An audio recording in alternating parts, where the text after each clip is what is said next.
आज हम सुनेंगे भगवत गीता के अध्याय नंबर 3 का कर्मयोग भाग नंबर 15। वेदों में नियमित कर्मों का विधान है और ये साक्षात श्री भगवान परब्रह्म से प्रकट हुए हैं। फलतः सर्वव्यापी ब्रह्मा यज्ञ कर्मों में सदा स्थित रहता है।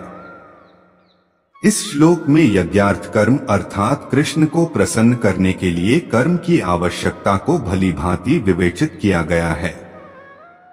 यदि हमें यज्ञ पुरुष विष्णु के परितोष के लिए कर्म करने हैं, तो हमें ब्रह्मा या दिव्य वेदों से कर्म की दिशा प्राप्त करनी होगी। आठ सारे वेद कर्मादेशों की संहिताएं हैं।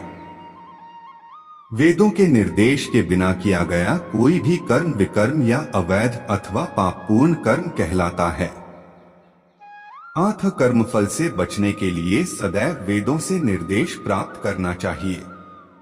जिस प्रकार सामान्य जीवन में राज्य के निर्देश के अंतर्गत कार्य करना होता है, उसी प्रकार भगवान के परम राज्य के निर्देशन में कार्य करना चाहिए। वेदों में ऐसे निर्देश भगवान के श्वास से प्रत्यक्ष प्रकट होते हैं। कहा गया है, अस्य महतो भूतस्य निश्वसितम एतद यदृग्वेदो यजुर्वेदः सामवेदोथर्वांगिरसः। चारों वेद ऋग्वेद यजुर्वेद सामवेद तथा अथर्ववेद भगवान के श्वास से अद्भुत हैं। बृहदारण्यक उपनिषद 4 मई 2011 ब्रह्म संहिता से प्रमाणित होता है कि सर्वशक्तिमान होने के कारण भगवान अपने श्वास के द्वारा बोल सकते हैं। अपनी प्रत्येक इंद्रिय के द्वारा अन्य समस्त इंद्रियों के कार्य संपन्न कर सकते हैं। दूसरे शब्दों में, भगवान अपनी निःश्वास के द्वारा बोल सकते हैं और वे अपने नेत्रों से गर्भधान कर सकते हैं। वस्तुतः यह कहा जा सकता है कि उन्होंने प्रकृति पर दृष्टिपात किया और समस्त जीवों को गर्भस्थ किया। इस तरह प्रकृति के गर्भ में बद्धजीवों को प्रविष्ट करने के पश्चात उन्होंने उन्हें वैदिक ज्ञान के रूप में आदेश दिया, जिससे वे भगवत धाम वापस जा सकें।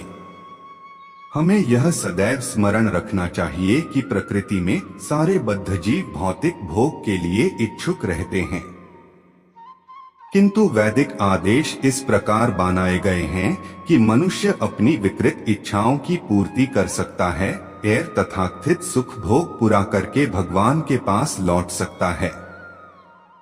बद्धजीवों के लिए मुक्ति प्राप्त करने का सुनहरा अवसर होता है। अतः उन्हें चाहिए कि कृष्ण भावना भावित होकर यज्ञ विधि का पालन करें।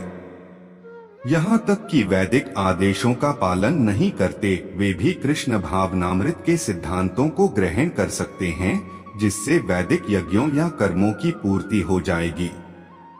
अगले भाग में हम सुनेंगे भगवत गीता के अध्याय नंबर 3 का कर्मयोग भाग नंबर 16।